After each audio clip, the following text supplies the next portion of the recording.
Okay. So, Elijah, the coming of the young prince. Yes. Where was mom at in life with Amelia and husband? So with Elijah, it was like, okay, marriage and now a baby, and this is too much, because with when I was carrying or even pregnant with Amelia, I didn't have to think about let me see, I didn't really have to think about or hear the whispers or feel the daggers. But when it came to Elijah, I literally felt every blow, every dagger. And then I was in hiding. Okay, so for our community, that may be a little bit confusing. So, do we have to go a little further back to where you were being courted? Yeah. Okay. So Because you did say that you should have listened to the whispers. So I don't want anybody to get confused or misunderstand your testimony. So let's take it back to when he was in a DM.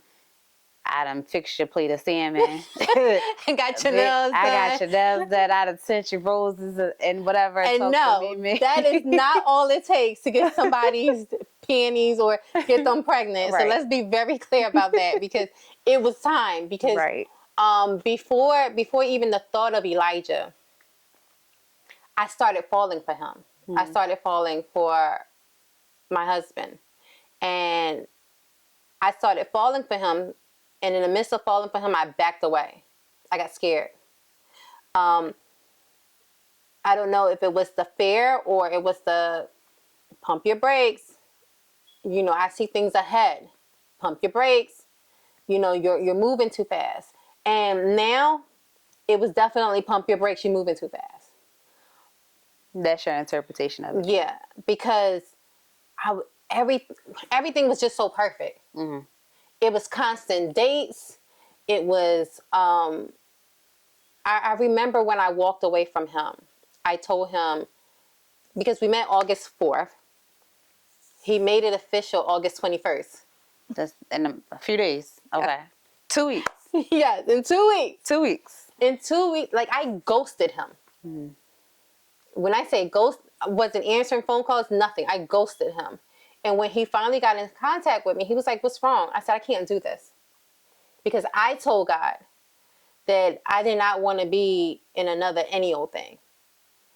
Like, whoever found me, because a man that findeth a wife findeth a good thing, he had to have been my husband. Mm-hmm.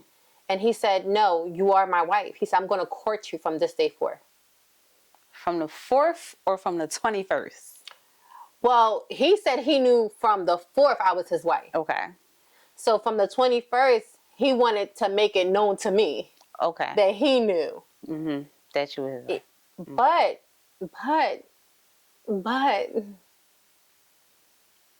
I took his word. He said, "I'm going to court you." God said, "You're my wife." Mind you, on my prayer wall, it was still, "God, who is he?" Mm-hmm. I still had questions that wasn't answered. But I took his answer and put them on my questions. And said, "God, that's you. God, that's you." And when I did that, I went with the flow. You know, because we already, identified as, I'm going to be his wife, he's going to be my husband. We were literally moving as married couple. And here we are. We met in 2016. July of 2017, we were married. That was fast. City Hall, married. And in the midst of being married, I'm pregnant. So everything was just taking off. Everything. So it's like marriage, baby, that's it. And now, marriage, baby, You're a first lady of a church. But for me, I'm like, oh, I can handle it. I automatically was like, I can handle it because I was raised in a church. I knew, for me, I knew what I wanted when I was being raised in a church. And I also lived a little to know the hurts and the pains of people. And his church was filled with a lot of females, a lot of women's, you know, a lot of millennials, a lot of youth, you know, a lot of people around our age. So, you know, being pregnant and being the first lady and being his wife, I basically hit the ground running. Oh, I thought. So, the emphasis of a lot of women, do you think it's because women need a path, women need a guide? Like, do you think that we're closer or we're able to maintain or do better when we have something outlined for us to follow? Well, when it comes to having a lot of women in the church, it just all comes down to Who the leader is? no. I mean, in hindsight, if it's a good-looking pastor and he's single, there's gonna be a lot of females there. Okay. But in spiritual sight, women, we pray. We just naturally pray. So whether we're single, married, old, young, whatever, we're going to go to the house of God because we know that's where our strength and our power comes from. Okay. We're going to the house of God. If we're having problems with our children, we're going to the house of God. If we're having problems at home, we're going to the house of God. Do you think that's generational beliefs? Absolutely. Okay. That is, you know, that's being raised from mama and big mama and grandmothers. And if you wasn't going to the church, oh baby, you knew how to find a closet or wall or something in your home and you was going to break down and pray. Whether you was on your knees, on your face, or you was walking up and down, we were taught to pray. And even in slavery, when you watch a lot of the, for me, when I watch a lot of the slavery movies, it was always the woman's that was praying, singing a song, uplifting, you know. And then when you read the Word of God, you know, everyone's so quick to be a Proverbs 31 woman, but read it. Proverbs 31 talks about how she was his crown. You know, how she was his covering. Our husband is our covering, but she was the crown. So we're always the ones, we're always the ones that's praying. You know, the women's at the wall, you know, they prayed. So it's always a woman. So when it came, and then also when it came to me meeting my husband, and the church was full with a lot of youth and a lot of females, one, they grew up with his family. A lot of people grew up in that area, so they grew up with his family. And then, yes, a lot of them was there because he was single. And they told me that out of their own mouths. So it was like, He's so bold. yeah, he was a hot commodity. Okay. Okay. All right. Fast forward back to the role that you stepped into. Within a year, Literally. you was married and pregnant, and you've now accepted the leadership role of a church. Okay. And that experience actually humbled me because I came in it like, oh, we can do this. You know, I have a vision for this. You know, I'm going to be this type of wife to you. I'm going to be this type of wife to him. You know, this is how I see our marriage being. This is how I see our ministry being. This is how I see us raising our children. Like, I had the vision. You had everything laid out on what you wanted. Yeah, what I desired and what I wanted and what I saw that what you deserved. Right? Yeah, and especially what I deserved. But when I say I got humbled, he was like, pump brakes. I'm the head of this house. I'm the head of this church. And I'm the head of you. So when that happened, it was like, That's that confidence. Humble real quick. That self-esteem. Yeah. That somebody just, stepped on. And then I know we don't like this word, but I became submissive. And submissive isn't a bad thing, not at all. It's not a bad thing. But where we lose it at is we got to submit to someone that's submitting to God. We got to submit to someone that hears from God and is being led by God. Not saying that he wasn't and not saying that he's not. But, you know, a lot of times people don't like the word submit because they think like they're relinquishing power. It's not that you're relinquishing power. It's just that you're maneuvering your power differently. So what I've learned and what I've done is instead of me, you should do this, this, this, and this, I would just drop nuggets. I would just drop ideas. You was able to adapt to his way of of how he wanted it done, but you was still puppet mastering in the background. But you couldn't Well, let him know that. I tried. I tried. Okay.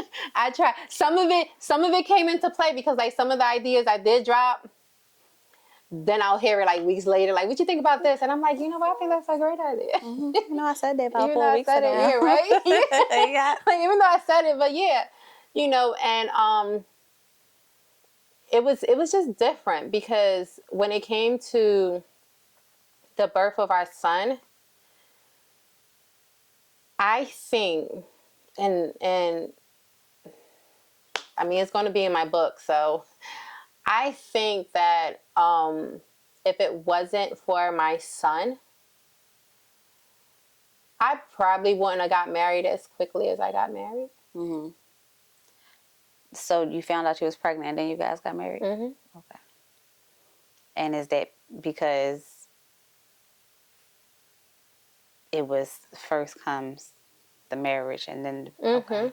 So it's like, for me, it was like, damn it, I'm doing this again. Like, you know better. Mm-hmm.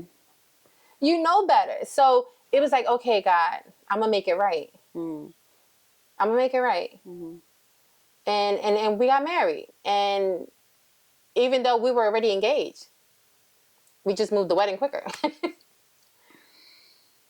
So it was just like, okay. But I just think that it was still a lot of growing and learning that we had to do. Mm-hmm.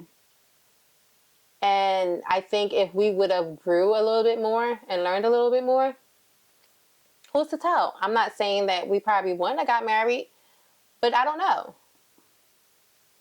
I think if you had a little bit more self-discovery, a little more time apart, because it sounds like when you hid yourself, you know, you was developing, but you had one goal, and that one goal was to find a husband. Well, to have a husband find me. Okay, to have a husband find you, and he found you. Mm-hmm. The title found me. The title found you. The title found you, and it came with another title. Yeah, it came with some stuff. Yeah, it came with a package deal. Yeah, you got the whole Amazon, honey. Girl, it came with a package deal, and that's the thing. Like, you know, we failed to realize that when we have open prayers, ears are listening. Mm-hmm. So a lot of times it can come in a disguise. It can come in a counterfeit. You know, people walking around with fake luxury. I'm not one of those. You know, people walk around with fake luxury because they want to have that persona, that look. But eventually, when you wear the replica for too long, it tears quickly. Yeah, it deteriorates. Yeah, very fast. Very fast. Mm-hmm. So it's like when it came to that, when it came to my marriage and being a mom of my son, it was just like everything was just so fast. And in some aspect of our relationship, you know, the covers were pulled. Mm-hmm. The blinders were removed. And it was just like, whoa, hold up. This what I got? And, you know, it might have been the same for him too. I mean, we're still married, but it might be the same for him too. Like, hold up, this is not who I married. You know, for me, I strive to make sure I look the same. Yeah, I put on weight because, you know, I had 2 babies. But, you know, I try to make sure I still encourage him. I try to make sure I still look good. Well, let's pause right here, baby. You Yeah. are beautiful. Okay. Thank you. We're gonna nip that in the butt. Okay, Because we us love them moms, we thick. go through that. Yes, we go through body dysmorphia, and we go through Yes. not feeling like we're enough, and we go through wanting to have the social media body. Yes, but sister to sister, you're beautiful. Thank you. You are too. Thank you. Yeah. And that social media body, please stop. Like, because what y'all don't know as a body specialist, they go through pains behind closed doors. And then they have to come see me or I come see them.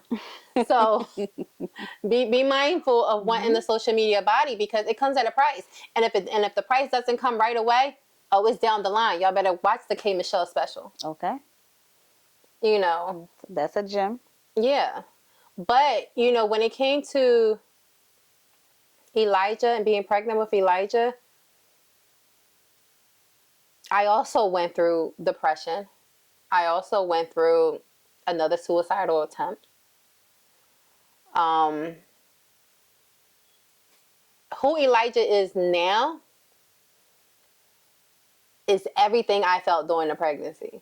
Because that little boy, my son doesn't back down to nothing, no one. And his mouth, his mouth. But in my pregnancy, you know, you ever heard when they say be mindful of how you're carrying because everything goes to the baby? That is so true. Not just what you eat, what you think, what you feel, and what you compress, what you hold in. You know, I literally had to forgive myself for spewing all those things on my kids. Because in some aspects, there's times that I would see them react and it would take me back to a moment in time when I was pregnant with them. Like, ooh, I know where that came from. It sounds to me that you're describing a form of uterine trauma. Now, whether it be physical, whether it be mental, whether it be emotional, just like you said, those things are all transferred to her kid. Absolutely. I got a little spicy one.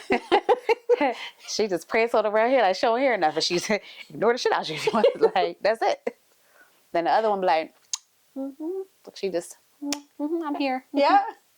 So I feel like I can resonate with that because I can see me in her, and I can see me in the moment in which I was pregnant in the other one. Yes. And it definitely plays a part. You can see a little sassy, a little attitude, a little rapper, a little chilling, a little fly by the reins. Yes. So I get that. And that's it. And it's so amazing because with Elijah, I think my husband and I both are experiencing a second chance. And what do I mean by that? One, I lost my son with Amelia, you know, when I carried the twins. But then also my husband, he's getting another chance to, because he has a son prior to me. But now he's getting another chance to do it again. And I don't know. I mean, I don't know if this is the right or the wrong thing to say, but I guess to be, because him and his first didn't work out just like me and my first didn't work out. So I would assume that in the midst of that, you don't always have them accessible in the house all the time. So when I say that, it's like now he has him accessible in the house at all times. So that's nothing taken away from his son's mother because she's amazing. But, you know, it's like being accessible. And that's the same for my daughter's father. Like, he has 3 other girls. So now all the moments that he didn't experience with Amelia, now he's accessible to that. So now he's seeing what I had to go through or what I experienced. Yeah. So when it comes to Elijah, Elijah's our joy. Elijah is actually named after both of our kids. Elijah is his oldest brother's middle name. And Elijah Emil comes from Amelia. And then, of course, his last name is the family's name. So that pregnancy was very much emotional. It was emotional because I didn't just have to experience pregnancy, but I had to also experience being a new wife. Mm-hmm. I also had to experience everything happening so fast. So You didn't have an adjustment period. we both still had to adjust to a new lifestyle. Mm-hmm. Not to get too deep into it, but adjusting to a new lifestyle, meaning, one of us had to relinquish a lot of other people. Mm-hmm. and and I had to, we had to adjust to that.